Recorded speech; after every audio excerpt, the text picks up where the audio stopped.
Venky Malleswari kitchen స్వాగతం అండి. ఈ రోజు మనం చేసుకోబోయే రెసిపీ చింత చిగురు పప్పు చేస్తున్నానండి. దీనికి కావాల్సిన ఇంగ్రీడియంట్స్ అంతా కూడా 200 గ్రాములు కందిపప్పు తీసుకున్నానండి. పావు కేజీ కదండి, 200 గ్రాములు తీసుకున్నాను. 100 గ్రాములు చింతకూర తీసుకున్నానండి. చింతకూర ఇవ్వండి, తెచ్చిన వెంటనే శుభ్రంగా అంతా కూడా కట్ చేయలాగా నీట్ గా చేసేసుకుని, పెద్ద అయినా ముదరకూరలో ముదరి ఉంటే ఇలా తీసేసుకోవాలండి, తుంచేసుకోవాలి చిన్నగాను. లేదా ఇలా వేసేసుకోవచ్చండి. ఒక 3 పచ్చిమిరకాయలు నిలువుగా చీరుకున్నానండి. ఒక టమాటా చిన్న ముక్కలు కింద కట్ చేస్తాను. ఇప్పుడు ఒక ఉల్లిపాయ ఒకటి వేస్తున్నాను, చిన్నది సరిపోతుందండి. ఆయిల్ వచ్చి ఒక 5 చెంచాల ఆయిల్ తీసుకున్నానండి. గ్రాముల్లో 25 గ్రాములు అండి, 25 గ్రాముల ఆయిల్ అండి. 2 చిటికలు ఇంగువ అండి, పావు టేబుల్ స్పూన్ వాటి ఇంగువ వేస్తున్నాను. పప్పులో చాలా బాగుంటుందండి. 2 టేబుల్ స్పూన్ సాల్ట్ మీరు చూసుకుని వేసుకోండి. 2 టేబుల్ స్పూన్ కంపల్సరీ పడుతుందండి దీంట్లోని.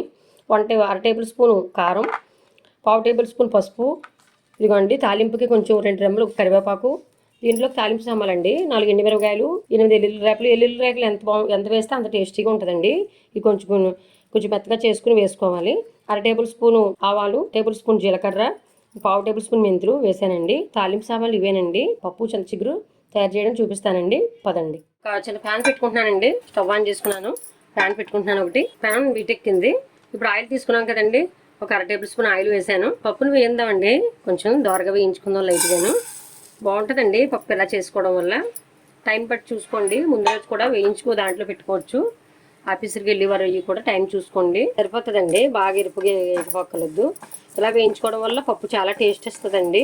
ఇప్పుడు స్టవ్ ఆఫ్ చేస్తున్నానండి. ఇది బౌల్లోకి తీసుకుని కొంచెం కడుక్కుని ఇప్పుడు కుక్కర్లో వేసుకుందామండి. ఇదండి స్టవ్ ఆన్ చేస్తున్నాను. మళ్ళీను ఒక కుక్కర్ పెట్టుకున్నానండి.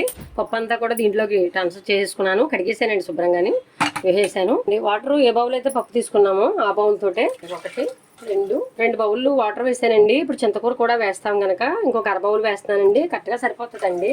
కావాలంటే మనం పలసం చేసుకోవచ్చు. ఉల్లిపాయలు తీసుకున్నాం కదా, చిన్నగా కట్ చేసుకున్నాను. అవి ఉల్లిపాయలు వేసేస్తున్నానండి. పచ్చిమిర్చి కూడా వేస్తున్నాను. చింతకూర కూతలు అయిన తర్వాత వేద్దామండి, చూపిస్తాను. ఇప్పుడు టమాటా కూడా వేస్తున్నాను. త్వరగా ఉడకడానికి చిన్న టిప్స్ అండి. ఇదిగోండి 1 టేబుల్ స్పూన్ ఆయిల్ దీంట్లో వేస్తున్నానండి. పప్పులోని త్వరగా ఉడుకుతుందండి ఇలా వేయడం వల్ల. కుక్కర్ మూత పెట్టేస్తున్నాను.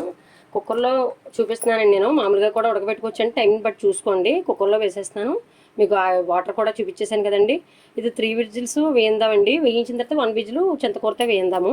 మళ్ళీ చూపిస్తానండి. కూతలు అయ్యి స్టవ్ కట్టేసానండి. ఇప్పుడు ఇది ఆవిరిపోయే వరకు కూడా 1 నిమిషం ఆగుదామండి. ఇదిగోండి 1 నిమిషం ఆగానండి. ఇప్పుడు ఒక చిన్న గరిటె తీసుకుని ఇదిగోండి ఆవిరంతా పోయే వరకు కొంచెం ఇలా విజిల్ మొత్తం చెక్ చేసుకోవాలండి. ఇదిగోండి మొత్తం ఆవిరంతా పోయింది, చక్కగా ఉడికిందండి. దీంట్లో బాగా మెత్తగా అవ్వలేదండి, చాలా మట్టికి కూడా ఉడికిపోయింది. ఇప్పుడు దీంట్లోకి ఇదిగోండి చింతకూర తీసుకున్నాం కదండి, చింతకూర వేసేస్తున్నాను. ఇప్పుడు కొంచెం అలా ఉడికిన తర్వాత వేస్తే త్వరగా అయిపోతుందండి. పసుపు ఉంది కదండి, పసుపు కూడా వేసేస్తున్నాను. కారం ఉంది, కారం కూడా వేసాను. సాల్ట్ ఉంది కదండి, సాల్ట్ మొత్తం వేసానండి. 2 టేబుల్ స్పూన్ మొత్తం పడుతుంది, వేసేసాను. ఉందామండి. వాటర్ అయినా తక్కువ వస్తుంది ఏంటి ఇప్పుడు చూసుకోవాలన్నమాట అండి.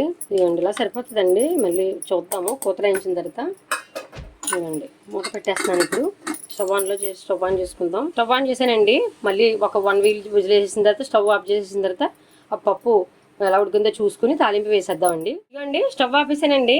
1 విజిల్ అయింది. ఇప్పుడు ఇదిగోండి కుక్కర్ చల్లారేస్తున్నాను. సరే అంతా కూడా పప్పు చింతకూర ఈక్వల్గా ఉడికిపోయిందండి. పక్కన పెట్టేసుకుందామండి. తాలింపుకి చూద్దాం. కొంచెం మెదుపుకోవాలండి పప్పు. ఇదిగోండి ఇటువంటి ఒక పప్పు తోటి తీసుకుని ఏమన్నా కొంచెం పలుకులున్నా పోతాయి అండి. మళ్ళీ స్టవ్ ఆన్ చేసుకున్నాను. ఇదిగోండి ఒక పాన్ పెట్టుకున్నానండి.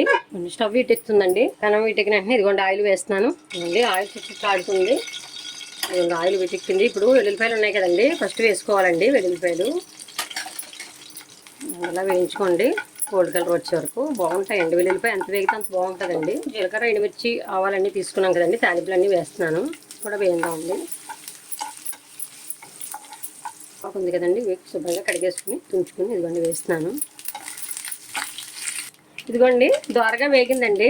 ఎక్కువ మాడబెట్టదు, మళ్ళీ టేస్ట్లు మారిపోతాయండి. ఇలా దోరగా వేయించుకోవాలండి చక్కగా. ఇంగువ తీసుకున్నాం కదండి, పావు టేబుల్ స్పూన్. ఇదిగోండి ఫ్రైల్లోని పప్పులు అన్నింటిలో వేస్తూ ఉంటానండి, అలవాటు మీద ఇలా వేసాను. బాగుంటుందండి, చాలా టేస్ట్గా ఉంటుంది. ఇదిగోండి ఇంక వేసిన తర్వాత ఎక్కువ వేయించక్కర్లేదు. ఇదిగోండి స్టవ్ ఆఫ్ చేసేస్తున్నాను. పప్పులో వేసేసుకుందామండి. ఇప్పుడు తాలింపు అంతా కూడా వేడి మీద ఉండగా ఇలా వేసేసుకోండి, బాగుంటుంది. తాలింపు అంతా కూడా వేసేసుకున్నానండి. ఇలాగా ఇవన్నీ గరిటె పెట్టి చూసుకోండి. ఇప్పుడు ఇవన్నీ పప్పు ఇలా ఉంటే సరిపోతుందండి, బాగా పలసకక్కర్లేదు. ఒకసారి టేస్ట్ చేద్దామండి. ఇప్పుడు సాల్ట్, పులుపు, కారం అన్నీ కూడా సరిపోయండి. ఇలాగా సర్వ్ చేసి చూపిస్తానండి. ఇప్పుడు పదండి. చూసారు కదా ఫ్రెండ్స్, ఈ విధంగా తయారు చేశాను చింత చిగురు పప్పు అండి. మీకు ఇంగ్రీడియంట్స్తో పాటు ఎలా తయారు చేసానది కూడా అన్నీ కూడా పర్ఫెక్ట్గా వీడియో చేశానండి. కొద్దిగా అప్పడాలు వేపుకున్నాను, దీని కాంబినేషన్లో కొద్దిగా వడియాలు అప్పడాలు వేపుకున్నాను, కొంచెం నెయ్యి, కొద్దిగా ఆవకాయ పచ్చడి పెట్టుకున్నాను. చాలా బాగుంటుందండి, ఈ కాంబినేషన్ చాలా బాగుంటుంది. ఈ వీడియో పూర్తిగా చూసి మన ఛానల్ సబ్స్క్రైబ్ చేసుకుని లైక్ చేసి షేర్ చేయండి ఫ్రెండ్స్కి. విను సపోర్ట్ చేస్తూ ఉండండి ఫ్రెండ్స్. Bye friends.